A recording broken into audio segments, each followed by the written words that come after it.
Eyes down for flash. We're going to start. We are going to start. Are you ready? Almost. Are you finished? Yeah? Good. I've got to sit still. I'm trying. I've got it running. It's running. Are you good now? I can't do it if you're going to keep talking. Okay.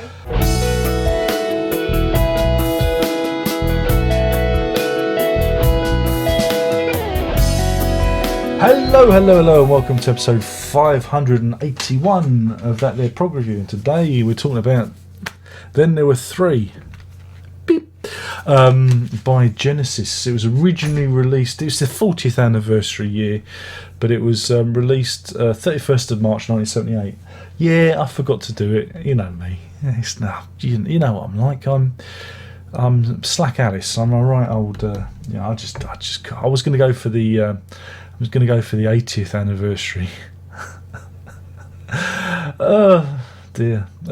So yeah, this was the ninth studio album by the band, and it's the first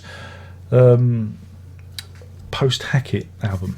Hence the title, ellipses, and then there were three ellipses.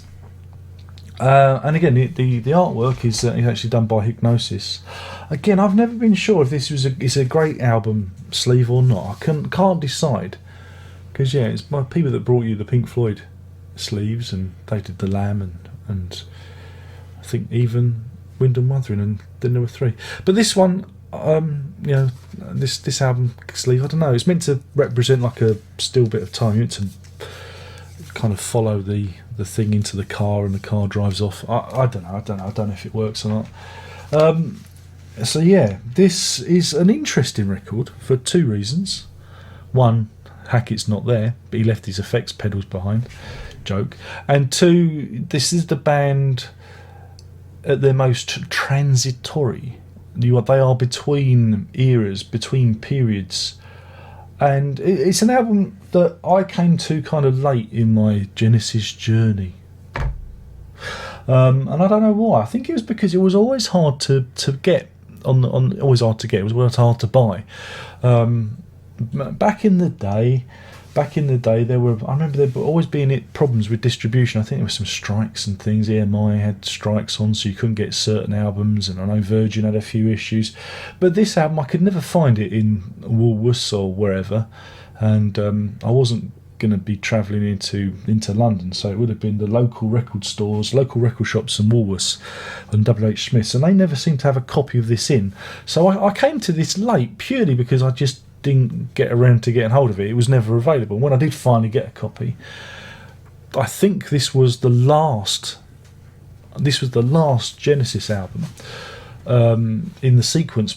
So yeah, this would have been the last Genesis album I'd have heard in that sequence. So yeah, that's where I'm coming to it. I think I even got Trick of the Tail before this, and Duke and all that. So yeah, this was the last. I'm just trying to remember. It was a long time ago. It was late 80s, so I'm trying to remember. So yeah, I was always a little bit underwhelmed by it. And there are reasons. There are some good songs on it, but they're so underwhelming. Starts with Down and Out, which again has this intro, which sounds a bit like I say, Hackett's left his guitar pedals behind. Mike Rutherford is putting his flag into the sand and saying, "I can play lead guitar. Listen." And it's got that kind of sweeping, picking sound that we associate with him, especially on the Invisible Touch album. And it is a very interesting song because it's about somebody whose time has passed.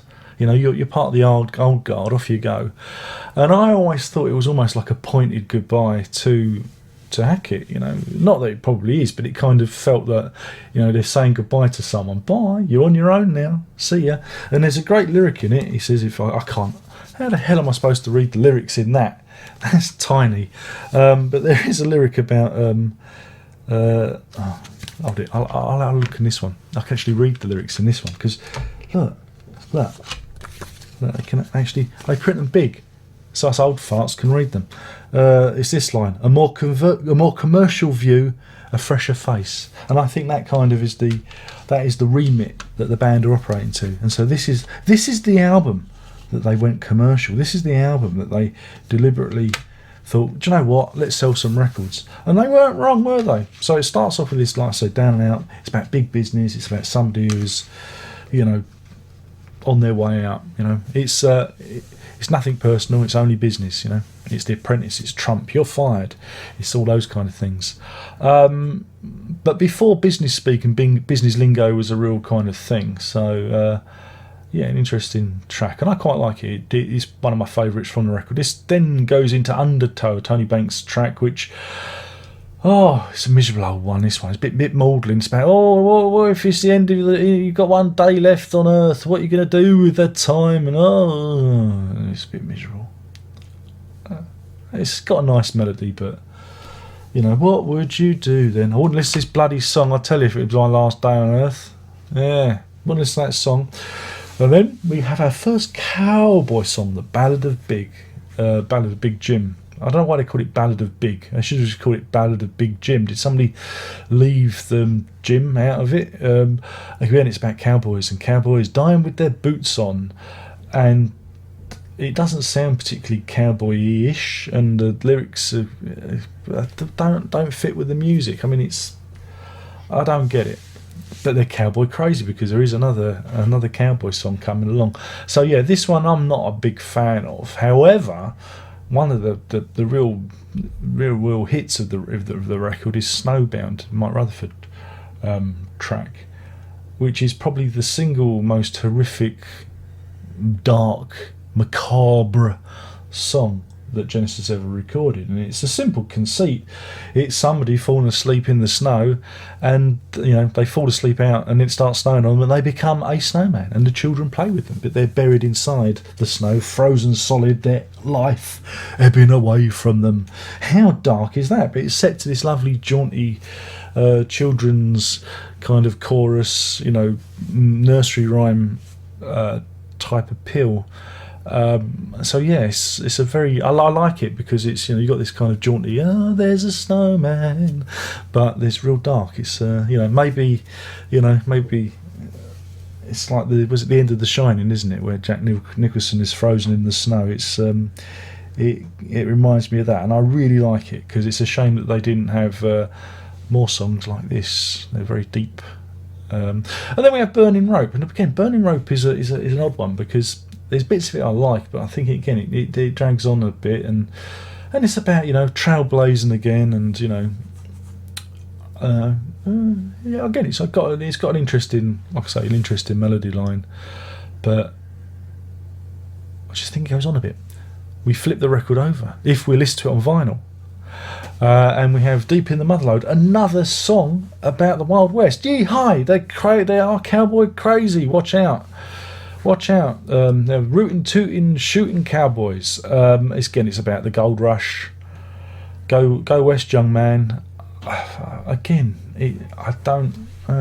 bits of it are all right, but it just seems a little bit, you know, a little bit weird. It doesn't quite gel for me. And then we see them doing the big ballads, the numbers that we're used to. Did you just whisper he's coming? Shall I shut the door? Okay, wait a minute. I'm making a video, Herb. Do you want to come and sit and be quiet? That's it. Yeah, that's quiet, isn't it? Come off now. Wow, that's completely ruined the video. Thanks, kids. Rotten kids. It's his Rotten. fault. Can you be quiet? Because I'll lock you both back in the cupboard where you came from. Where? And I've lost my thread.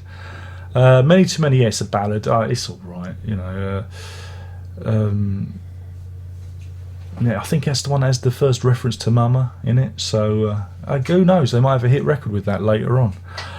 Then we have a real, again, it's a bit almost like, well, I've now locked the children back into the cupboard under the stairs.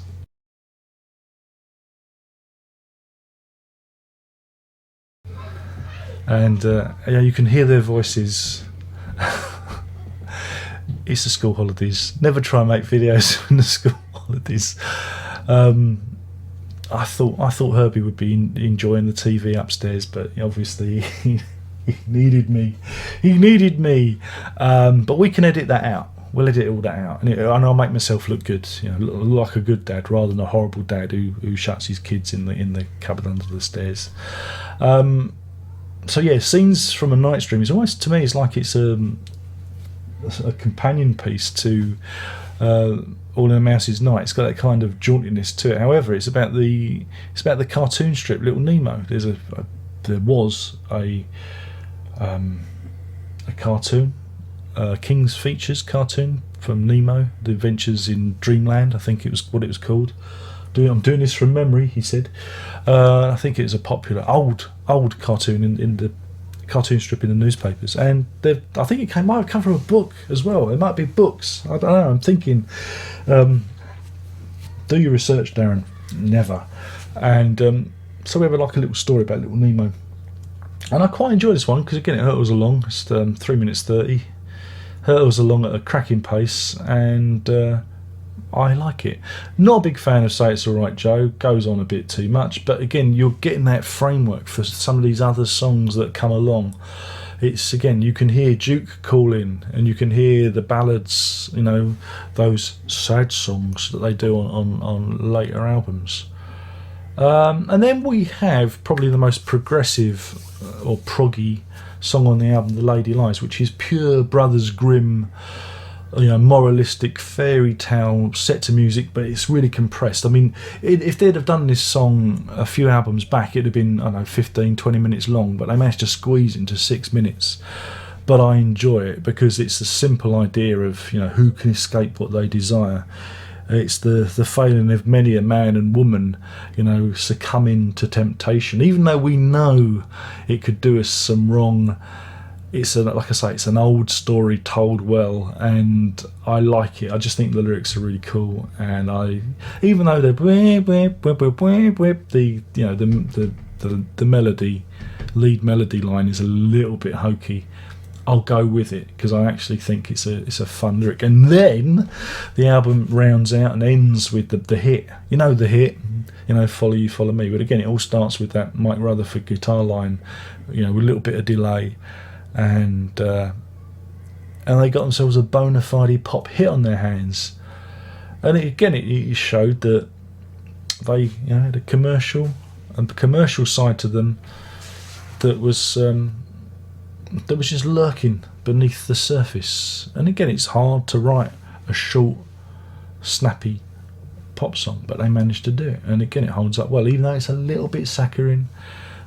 The guitar, the combination of the guitar and that bit where the drums, there's some really nice loose playing on it. It's really loose feel to it, and you've got a really good keyboard line that comes in, and you really can see them. They've distilled everything they've learnt on the previous albums into that one moment. It's really, I think it's a real defining moment for the band. I really do. And that's why this is it's easy to dismiss this album, and I think it's a bit of a long one. It's 53 minutes. Now for me, I'd knock off one of the cowboy ones, maybe Ballad of Big and Say It's Alright Joe. I'd knock those off, and I think you'd have a much tighter record. But in terms of sequencing, I think they got the sequencing of the tracks really well. But it's just a little bit overlong, and I don't think you need two bloody cowboy songs on the same record. Though I'm sure many of you disagree with me. So, it's I think it's easy to dismiss the record. Especially those there are a lot of people that go, well, after Gabriel left, after Hackett left, blah blah blah. They use that excuse. But if you haven't heard it, or you're not that familiar with it, I think you should go back to it because it's a good one to study. I think it really is. It is them at their most interesting, I think. Even though, like I say, some of the tracks I'm not, don't really ring it for me. It's worth checking out because you can hear, embryonic versions of things to come. It's a real kind of, this is them experimenting. It's them at their experimental. And I know that sounds really odd, but from what's to come. So yeah. Also, back in the day, I was never really impressed with the mix, the mastering of it, and the mix was it just sounded really uninspiring, really sludgy. And the good thing about this is the 2007 reissue. I always get mixed up. Is it 2007? Is it 2008? Because they were staggered. But we'll call it 2007. This is a revelation, especially if you listen to the 5.1 surround sound mix of it. That was what really helped me turn me onto the record. Because before that was like, yeah, it's all right. I like bits of it. But the surround sound mix really drew me in. And also the stereo mix. It's a much more open mix. I know everybody moans about it, but it's like what they did with Wind and Wuthering. It's kind of brought here. This is kind of like the last one.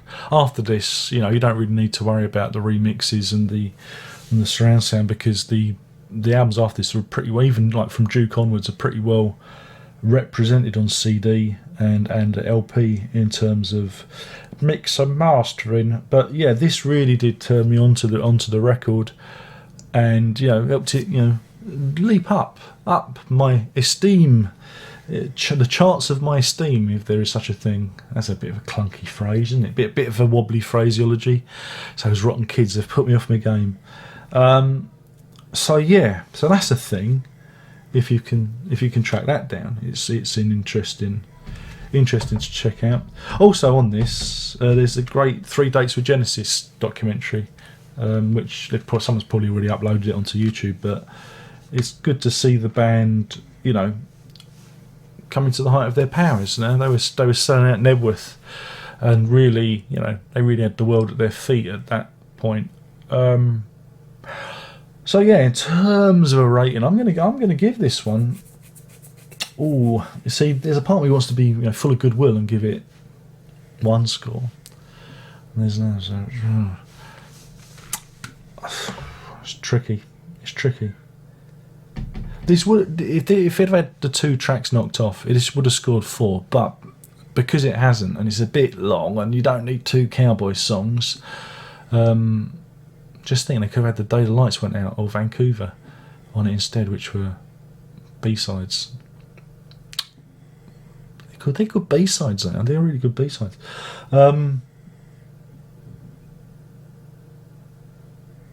The Day the Lights Went Out kind of reminds me, again, it's almost a proto version of Domino.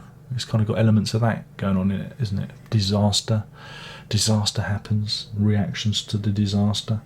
I'm going off on a tangent. I can feel myself going off on a tangent. So I'm going to give this 3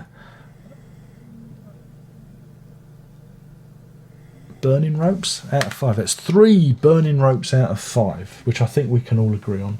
But if you haven't checked it out, do give it a listen. I'm sure you'll find something good on this, even though you might not. You might think, oh, there's no Hackett, oh, there's no Gabriel. I tell you'll like the Lady Lies. You'll go, yeah, I get that. They managed to condense a prog epic into a really small space, which is progressive in itself, isn't it? Wow. There you go. So no, thank you for watching. My name's Darren Locke. I've been talking about the 9th studio album from Genesis. Then there were 3, a reference to a departing member.